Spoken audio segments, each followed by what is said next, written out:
Hi, I'm Allison Noble. This is my statistical analysis research project presentation.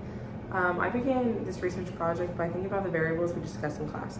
The variables that we discussed in class had to do with religious affiliation and thoughts on abortion.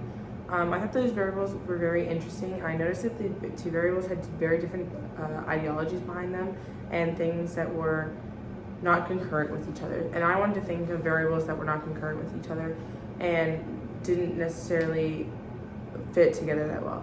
The two variables I chose were my dependent and independent variable, and then the control came later.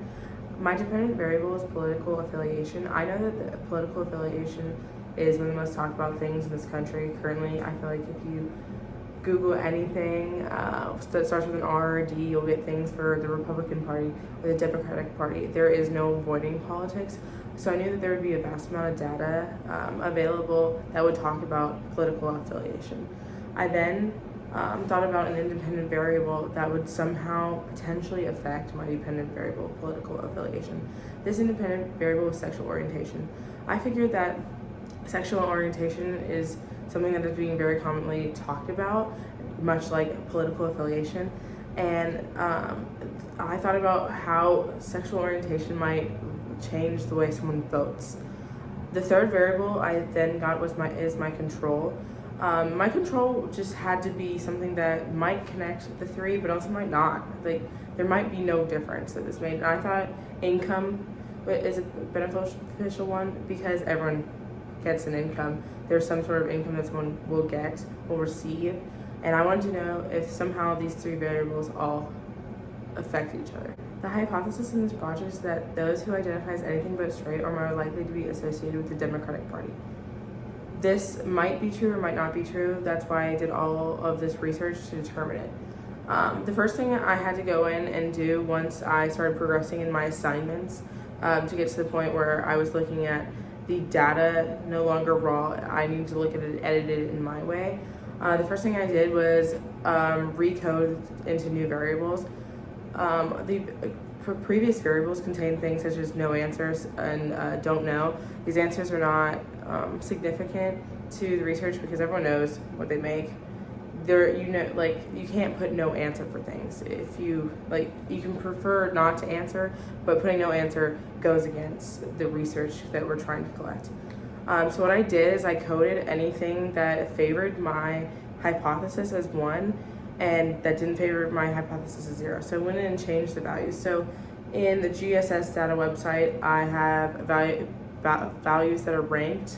Not necessarily ranked. They are put in order. The order is not significant. It just says things.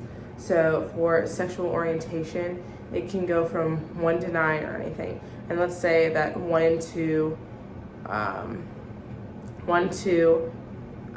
and then 5 and 9 are everything that is not straight. I would then code those as a 1 because they are not identifying as straight. But the factor that identifies as straight, so 3 in this example, I would code as 0 because I'm not looking for this 0. And the 0 is ranked below. So therefore anything that is ranked the way I want it will pop up more, and it makes my answers more significant and therefore more true. I put in system missing so that my variables were as significant as possible. It is hard with these surveys to determine if things are 100% significant or 100% accurate because it is a free survey, meaning that they were given it. It's a participant-based survey so that the participant fills it out.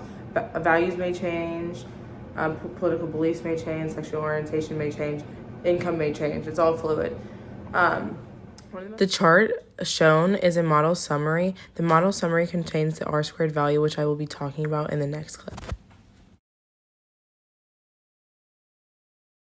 Running a regression between my dependent variable, and control all together coded with the new variables produce a value of 0.4% for the independent variable of sexual orientation.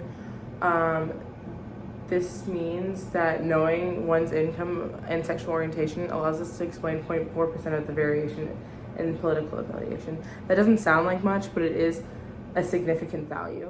This next chart is the coefficient chart that shows the p-values and also the beta values. Speaking of significant, the p-value produced in this case is 0.018. This relationship is significant at the 0.05 level because p is equal to 0.018. This did change from my bivariate regression. In the bivariate regression, my p-value was 0.061. That means it is not significant based on the 0.05 level. So having the control variable of income made my independent variable significant, which I thought was very, very interesting. I thought it would be significant before, but it's interesting to know that income does have some effect on the independent variable. The p-value for my control variable of income is 0.548. This is not significant. The p-value is insignificant at the 0.05 level. This did change my bivariate regression. It didn't change in the way that it became significant, like the independent variable. It just changed. The number decreased a little bit, so there's a little bit of an effect, but it's not significant enough to say yes, the control variable of income has an effect, a significant effect on my dependent variable of political affiliation.